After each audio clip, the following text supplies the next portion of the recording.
Pour terminer, je voudrais savoir déjà un peu plus d'où tu viens, enfin plus précisément, la chose qui t'a déchiré, le jour où tu t'es dit, OK, là je suis à un point, je ne sais pas ce que je vais faire, là c'est compliqué, est-ce que je vais m'en sortir? Vraiment le point qui a été déterminant dans ta vie, qui a construit la personne que tu es aujourd'hui.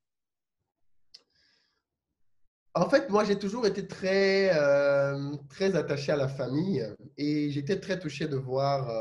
Ma sœur est venue en France très jeune, Oui.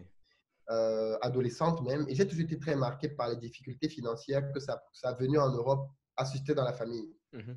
Quand tu as une famille africaine et que tu as un enfant en Europe et que tu dois lui envoyer de l'argent tous les mois, il faut savoir que le loyer qu'on paye ici pour une chambre, à l'époque, c'était des trucs de 300, 400 euros. C'est un salaire qui fait vivre une famille en Afrique. Et je voyais mes parents galérer tous les mois pour envoyer de l'argent en Europe à ma soeur. Mhm. Je voyais bien dans notre quotidien qu'il y avait beaucoup de choses qu'on ne pouvait pas s'offrir parce que l'argent était un blocage. Mhm. Et je m'étais promis que je ne voulais pas, je voulais que ça cesse et je ne voulais surtout pas ça pour mes enfants. Mhm.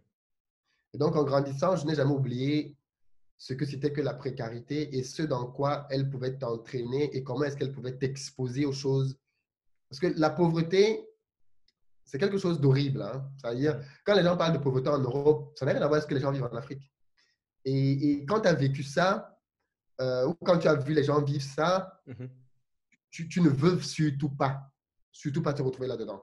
Et donc, ça a toujours été une motivation pour moi de me dire, il faut que je permette à ma famille, à Mhm. mes enfants, Mhm. de rêver.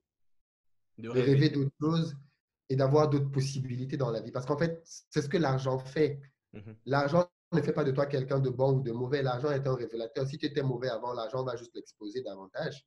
Tout à fait. Si tu étais quelqu'un de bon et généreux, l'argent va juste l'exposer encore davantage. Mhm. Et donc, je me suis dit, il faut que je puisse avoir davantage d'argent pour permettre à ma famille et à mes enfants, simplement dans la vie, d'avoir davantage de possibilités. Mhm. Aujourd'hui, tu es content?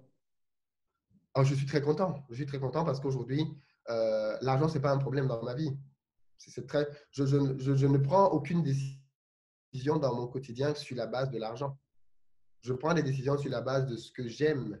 Si j'ai envie d'aller quelque part en voyage, si j'ai envie d'acheter une voiture, si j'ai envie de faire un voyage, si j'ai envie d'acheter un costume, ce n'est pas l'argent que je regarde. Je suis Mhm. dirigé par d'autres choses.